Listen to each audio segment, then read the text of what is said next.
what is up, everybody? I hope you guys are having a fantastic spring break.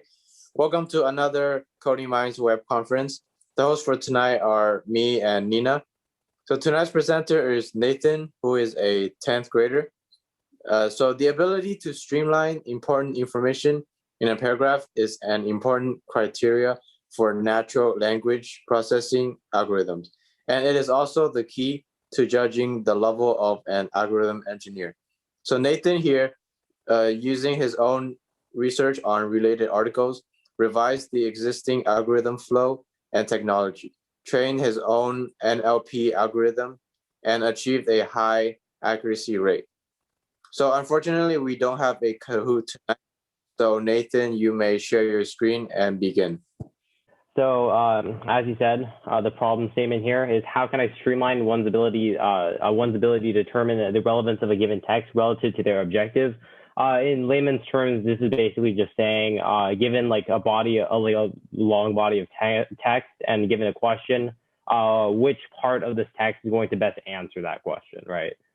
So we went through 3 designs for this project. The first design was a very simple subject verb object parser.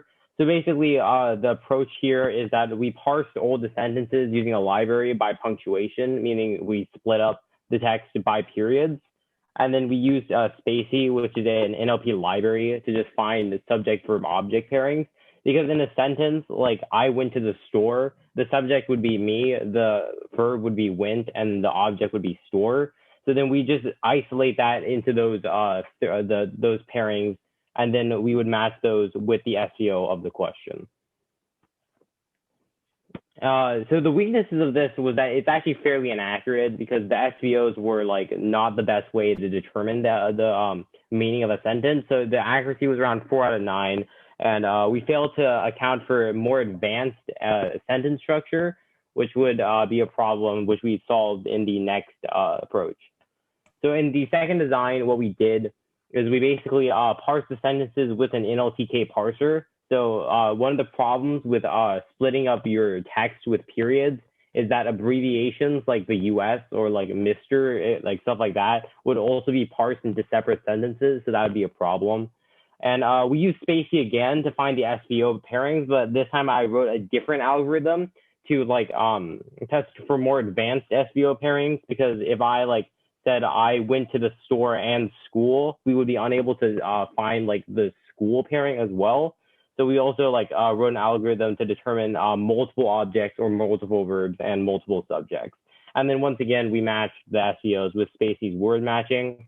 And we achieved around a 6 out of 9 accuracy, which is an improvement, but it's still unable to find very special SVO cases. So instead of continuing on this like quest to just find more pairings, what I did is I completely changed the approach here, and I used vectors. So basically what I did this time is I just changed the way I parse the sentences to use Spacey's algorithm, which is it's just slightly better. And then instead of this time, we're going to match those sentences with the question using a vector.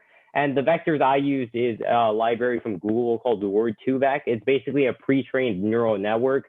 And if you don't know what a neural network is, it's basically an artificial intelligence like trained to like do specific things. In this case, Word2Vec is trained to find the similarity between 2 sentences. And this sentence I'm after is far more accurate because neural networks in general are much better in determining accuracy.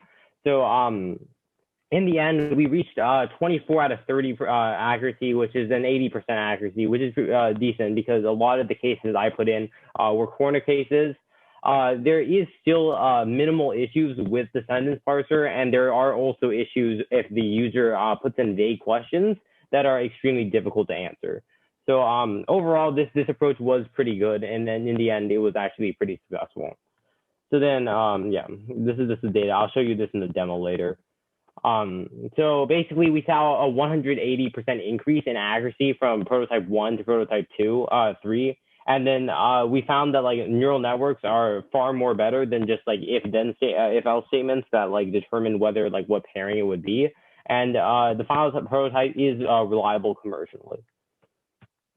So the current problem is that the runtime is fairly long. We do have to, it does use a lot of packages that require like a lot of runtime. So that is kind of a problem. And additionally, the further development would to be like just use deep learning as like the entire like part of the project. Because right now I'm using deep learning in an isolated way by only comparing sentences. But what I want to do in the future is just train a neural network by giving it the text and then saying the sentence is the correct answer. So then it will eventually figure it out on its own. The main significance of natural language processing is that natural language processing is just extremely important for human to robot communication, because obviously a lot of humans are not going to be able to code, but they can just speak a language. So it's best for the robots to be, or like machines or like software to be able to understand human language, which is why natural language processing is important. And this type of engine, which is a question and answer engine, is one of the best ways to test computers' ability to parse language. So here, I'll move on to the demo here. All right, so one of the first things you're going to see is that this does take quite a while to run, because in the very beginning, we have to initialize a lot of packages, which is where the runtime issue comes into play. You can see here that this is what we basically do in the code is we call the question answer engine, and then it calls the main code here, which then uses this library, this is the feature vectors here. And this is where we also import word2 vectors. So you can see like here in each of these test cases, the first two are just calibration tests to make sure that like the algorithm is like actually working and there are no like runtime errors.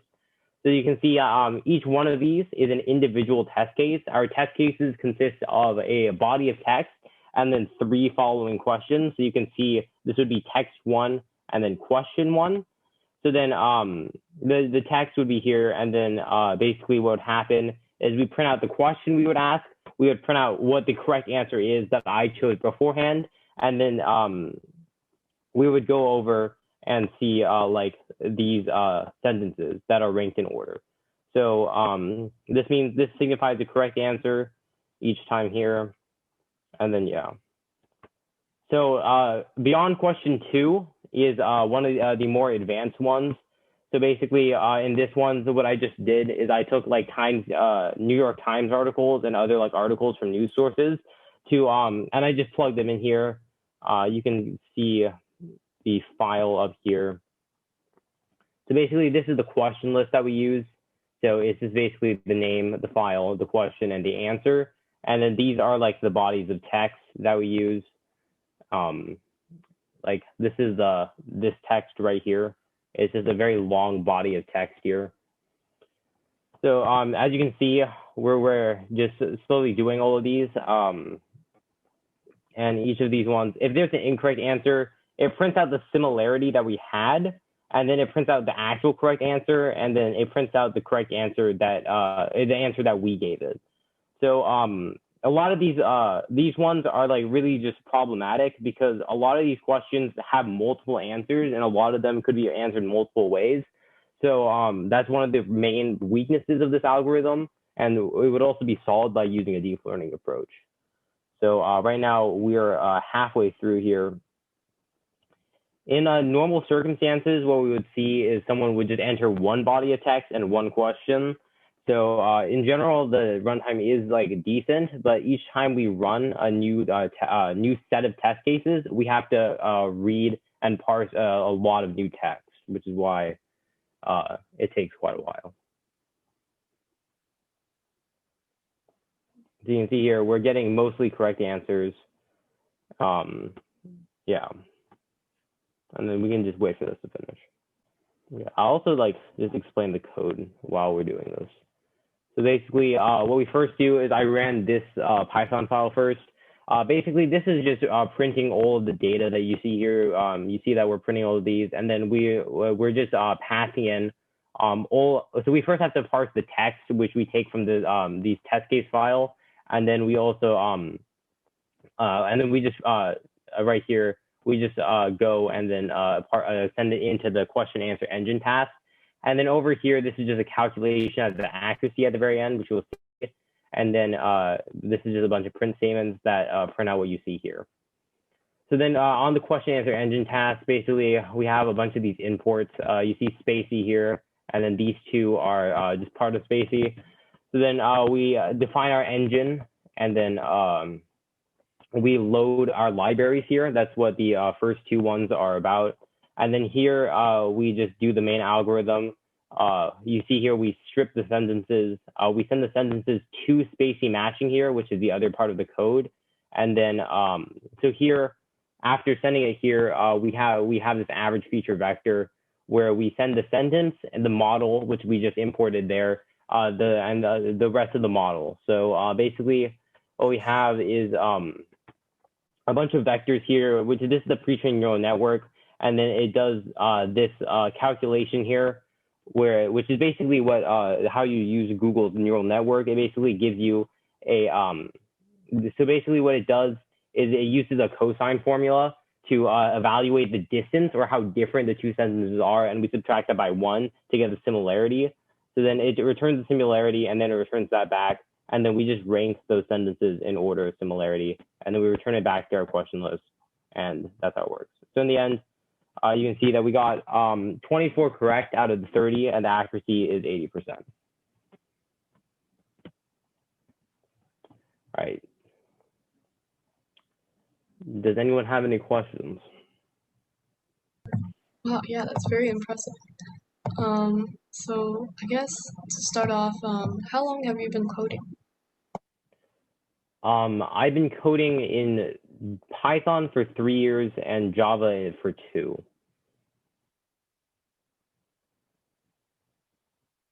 Nice. And do you plan to make a user interface for it?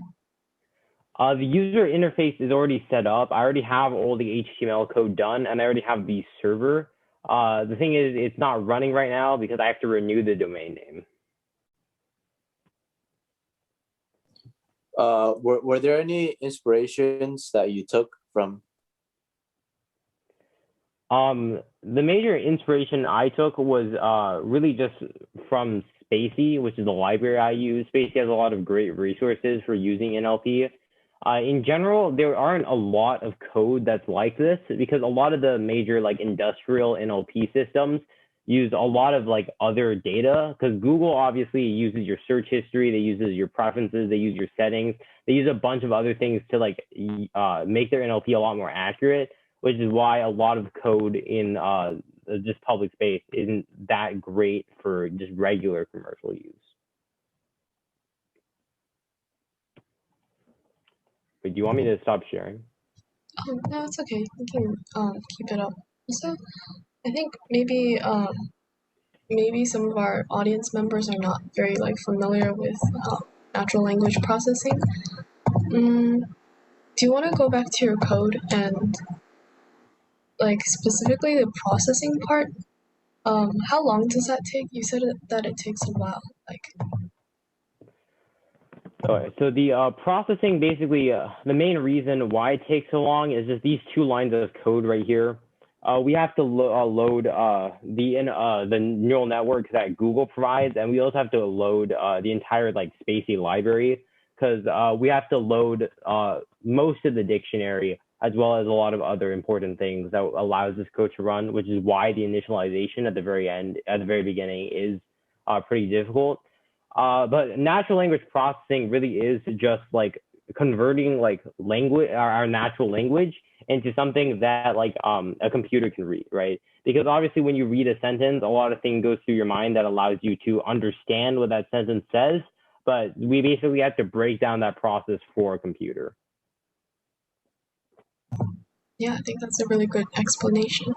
Also, do you think it would be possible to like, I don't know, like go online and find an article right now to like test out the program? Sure. Do you think that would just take too long? You'd also have to create your questions though. Here. Because right now we only use a JSON file.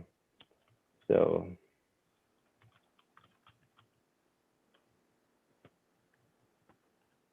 I'll do this at the very beginning.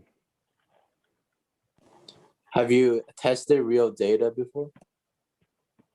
I mean, this is data from like real news articles, and these are like questions I've actually had to ask for these news articles.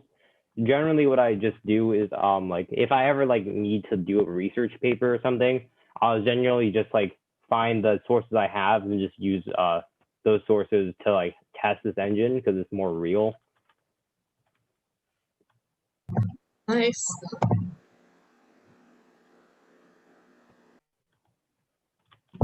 Oh, Nathan, could you maybe explain like each line? For the code or this? Yeah, the code that you're typing right now. This is just the JSON file because you can see like the test cases here. Basically, we print out the name. This is the file that we use. So each of these files pulls it from here. And then we ask just the simple question and we provide the answer that's already given. So if you guys want to try something, I can. I already have most of this set up, but we do need a question and an answer for both of them. I guess we could ask some of our audience members. So what exactly are you looking for from them? Like, would they need to send like an article link? Or like what would be best? Yeah, probably just send an article, question that's like about the article, and like, so basically it isolates a single sentence within the article. So also just paste that sentence as well. Okay, so you guys can do that. So go online, find any news article you want, and then, yeah, I'm not sure if you heard that, but yes.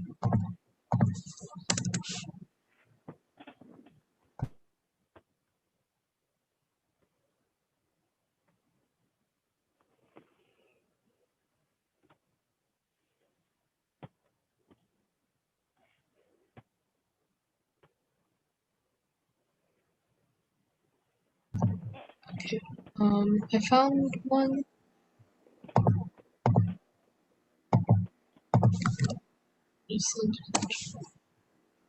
And the question.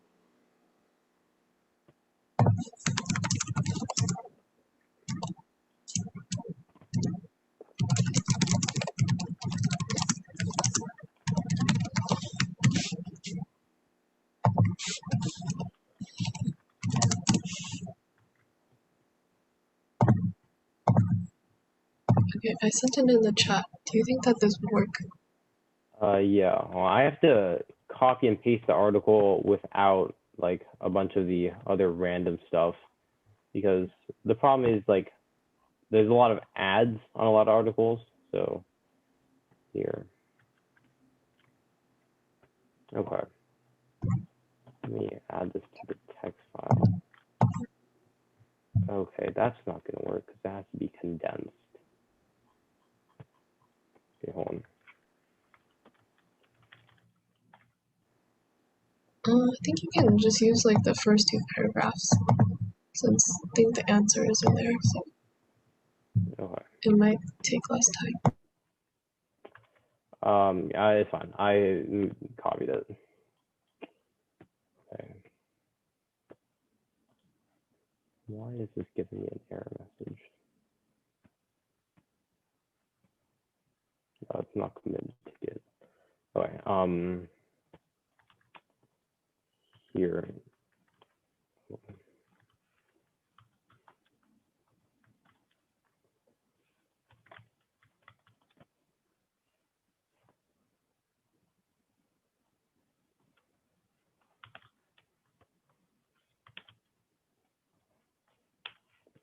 All right, so here.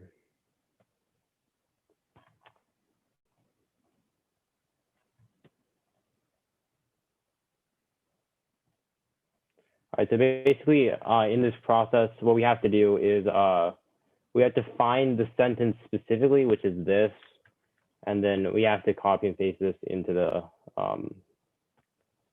the actual answer. So that way we know whether or not it'll be correct, because without it, we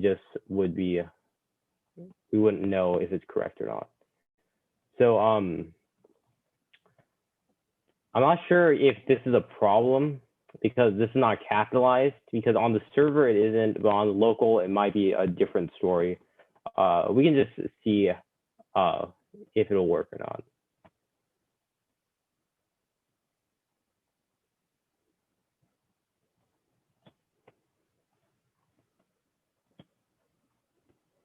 We might have to uncapitalize this because I'm pretty sure my code gets rid of all capitalization because it's just a lot easier for the vectors.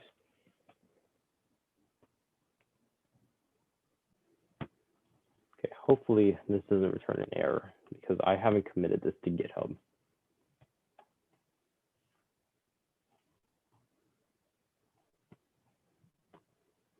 Oh yeah, so you see that it returned the correct answer here. So so the correct answer we inputted is that sentence we just found, and then the correct answer it returned here is this sentence. Very interesting. Yeah, got it right. Oh, so cool. So Nathan, how long did you work on this project for? The total process took about I think it was 6 months. The code that we're using right now only took 1 month to build, but there was a lot of time in between where I was researching different ways we could approach this problem. Nice.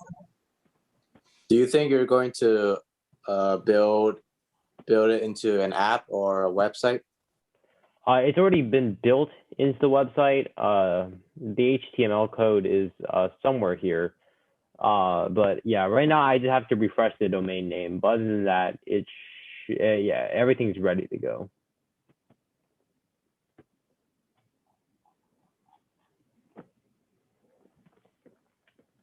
Well, let me make sure that like actually, because right now my AWS server isn't on, but yeah, let me see if this is gonna work.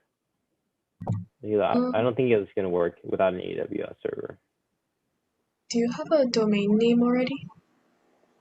Yeah, but right now the server's just not online, so it's just not gonna respond if you're gonna go to it. I see. Someone's asking in the chat, what's the website? Do you want to like give them the website and then like when you do have the server on, they can check it? Yeah. You can just like, yeah. Elena asks, is it on the App Store? No, currently this isn't an app right now because I just didn't find it necessary, because like basically if you're going to be doing a research paper and you're going to have like a large amount of like text, you're probably not going to be wanting to use your phone on this, because the main like target for this is just people doing research papers or like reading lengthy articles, which you probably shouldn't be doing on your phone anyways. So that's why I just also haven't been that committed into creating an app, because I just don't feel like there's going to be a large like amount of people who want to use it. Wait, do you want me to stop sharing it? Oh yeah, sure. If there's no more questions, we can end it here. All right. Well, that's it. Thank you. Thank you, everyone. Yeah, thank you guys for coming, and we'll see you next week. Thank you guys. Thank you for joining. Thank you guys.